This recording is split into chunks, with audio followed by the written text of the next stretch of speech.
Hi and good evening. Today, our group will present Chapter 6, Cargo Packaging, Stowage, Marking, and Dangerous Cargo Shipments.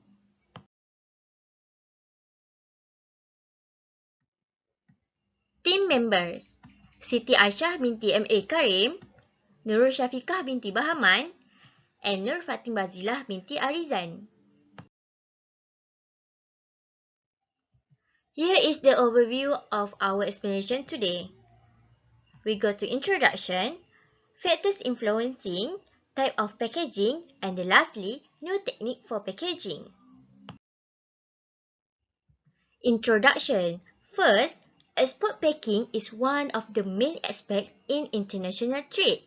Exporter has to make sure that goods reach their buyers and their final consumers in perfect condition. For that matters, exporter need to package and label the goods rightly.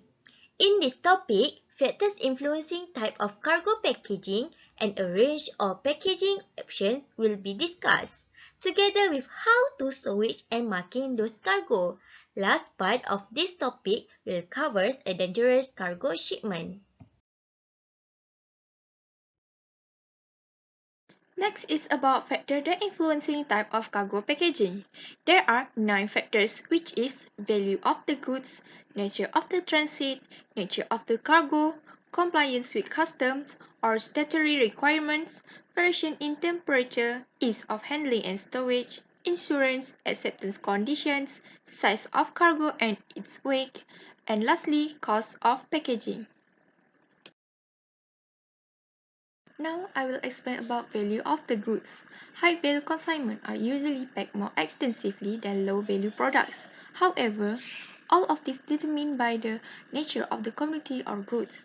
High-value paintings, for example, require protection and competent packaging. As a result, the cargo prices are higher. The second factor is nature of the transit, the route and mode of transportation, as well as the type of length of the transit. All items have different characteristics that require different packaging requirements.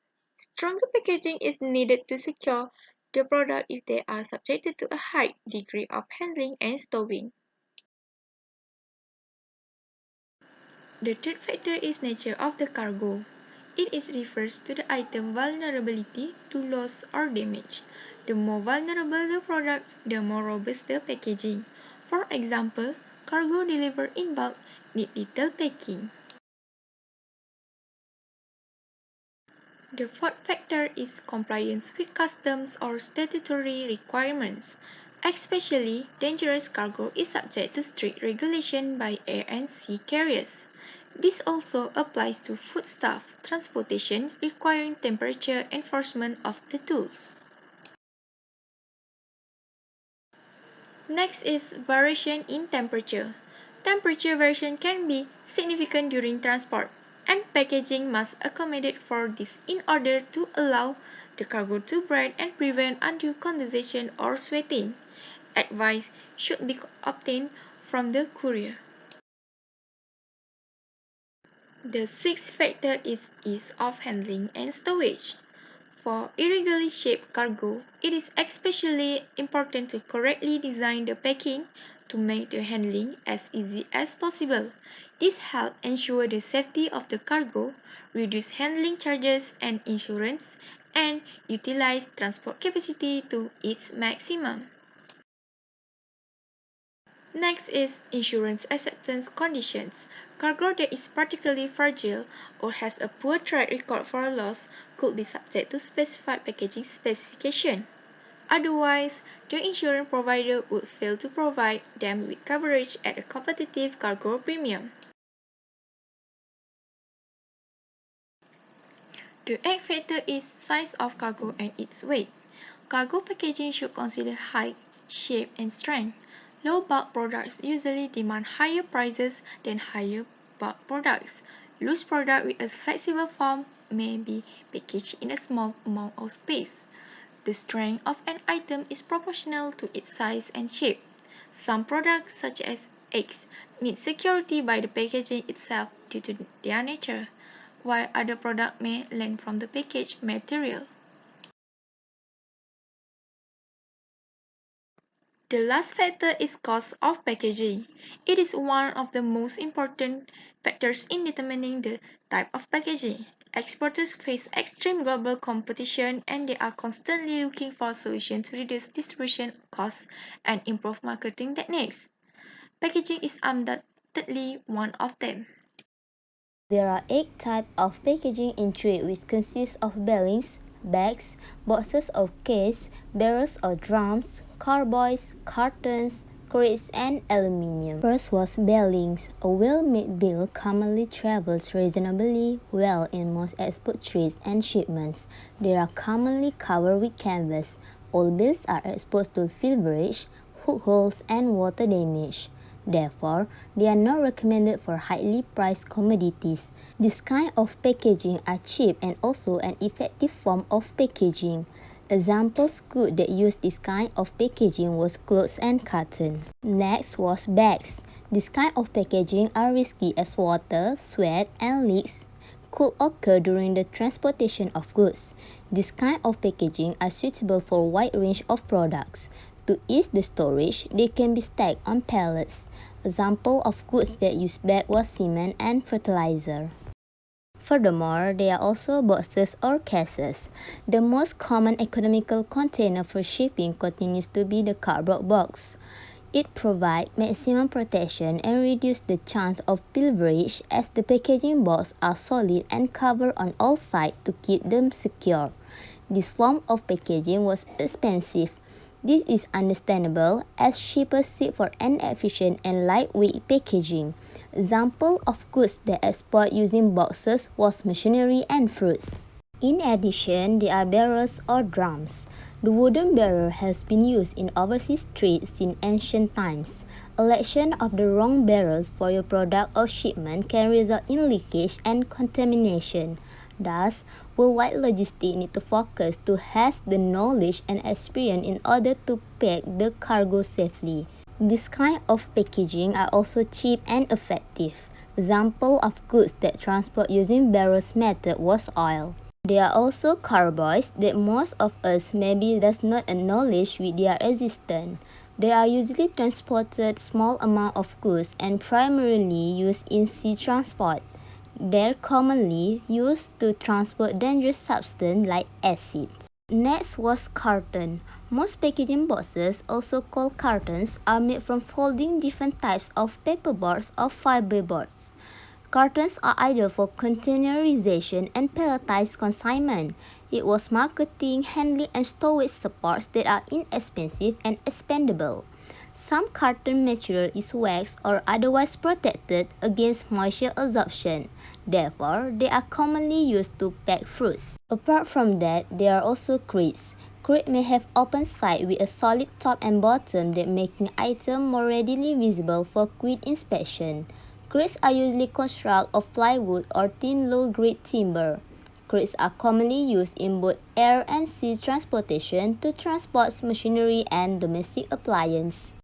Lastly was aluminium. They are thin but strong, eye-catching because of its silvery glitter. Aluminium is an everyday present in our life that are used globally.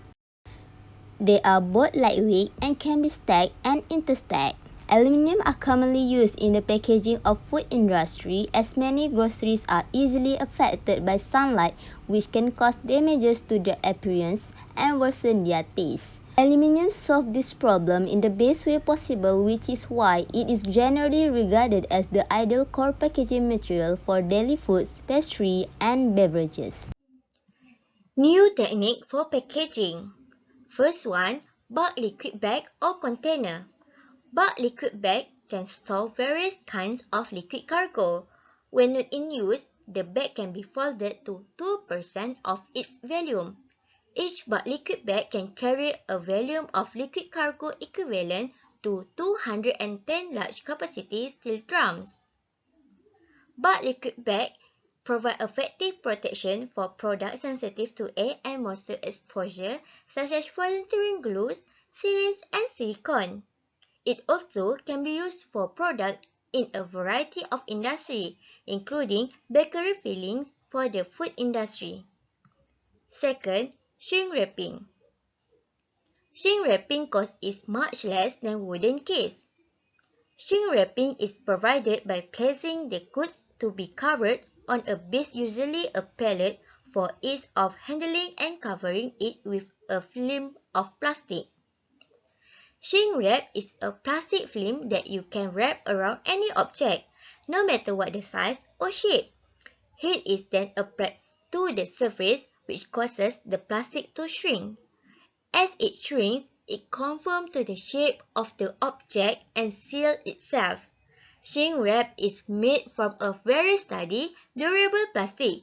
It is difficult to seal or puncture. Unlike other materials, shrink wrap does not become brittle or weaken when it is in the sun or extreme cold. Once the shrink wrap has been heated and sealed over the object, it will not loosen or sag. Third one, thread wrapping. Thread wrapping is enable the woven component units to be laid on top of one another, permit the assembly in the user home, and it enables such furniture to be thread wrapped. Usually, people who buy thread furniture, they will use thread wrapping. Last but not least, returnable packing. Returnable packing driven by European Packing Waste Legislation 2001. A range of innovative and cost-effective solutions is required. Supplier or exporter conducting business in Europe is required to adopt this technique in their logistic operation. Implementing a reusable packaging system means that we replace a one-way packaging with a returnable solution. By using a returnable or reusable packaging solution, we can significantly reduce the impact of the environment. Once arrived at final destination, these boxes are collected and sent back to the distribution point. The use of flexible packaging makes the return freight a minor cost factor.